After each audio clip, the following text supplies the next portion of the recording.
मित्रों, ऐसा माना जाता है कि निधि वन में हर रात श्री कृष्ण अपनी राधा और गोपियों के साथ रास रचाते हैं। निधि वन इतनी चमत्कारी है कि स्वयं वहाँ के सारे बंदर भी शाम होते ही वहाँ से चले जाते हैं और वहाँ दर्शनार्थियों का भी प्रवेश निषेध कर दिया जाता है।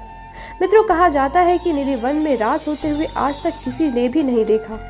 परंतु अगर हम आपसे कहें कि निधि वन जाकर स्वयं जम्मू की एक लड़की ने पूरी रास भी देखी और श्री कृष्ण के दर्शन भी किए, तो आइए जानते हैं कि आखिर कौन थी वो लड़की जिसने श्री कृष्ण और राधा रानी के साक्षात दर्शन किए। मित्रों, जम्मू कटरा की रहने वाली बालिका हमेशा से ही अपनी माँ को श्री कृष्ण की आराधना करते देखते आई थी। कैसे उसकी माँ श्री कृष्ण को सजाती, श्री कृष्ण की पूजा करती। एक दिन उस बच्ची ने अपनी माँ से पूछा, माँ श्री कृष्ण मुझसे कब मिलेंगे, कब वो मुझे दर्शन देंगे। तब उस बच्ची की माँ ने कहा, बेटा तुम जब बड़ी हो जाओगी तब। समय बीता, बच्ची बड़ी हो गई। उसने फिर अपनी माँ से सवाल किया, माँ अब तो मैं बड़ी हो चुकी हूँ, मुझसे श्री कृष्ण कब मिलेंगे। यह सुन उस बच्ची की माँ ने कहा कि श्री कृष्ण को पाना इतना आसान नहीं है, इसके लिए तुम्हें बहुत तपस्या करनी पड़ेगी। लड़की ने सब किया लेकिन उसे श्री कृष्ण कहीं नहीं मिले। फिर किसी ने उससे कहा कि श्री कृष्ण उसे वृंदावन में जरूर मिलेंगे। वो लड़की फौरन ही वृंदावन के लिए निकल पड़ी। वो सबसे पूछती कि उसे श्री कृष्ण कहाँ मिलेंगे। जब उसे कोई जवाब न मिला तो वो भगवान कृष्ण के एक मंदिर में जाकर घंटों बैठी रही।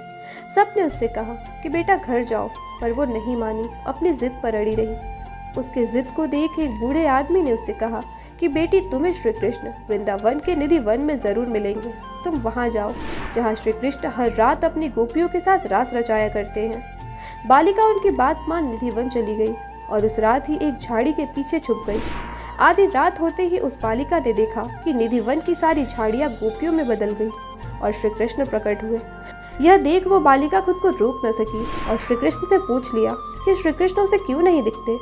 तब इस पर श्री कृष्ण ने कहा, मैं तो इस दुनिया के हर एक कण में बसता हूँ, बस मुझे देखने के लिए श्रद्धा की दृष्टि होनी चाहिए। अचानक ही वो लड़की बेहोश हो गई और जब उसने आंखें खोली तो उसने धरती के हर कण कण में श्री कृष्ण को पाया, चाहे वो जमीन हो, चींटियां हो, पेड़ हो या पौधे।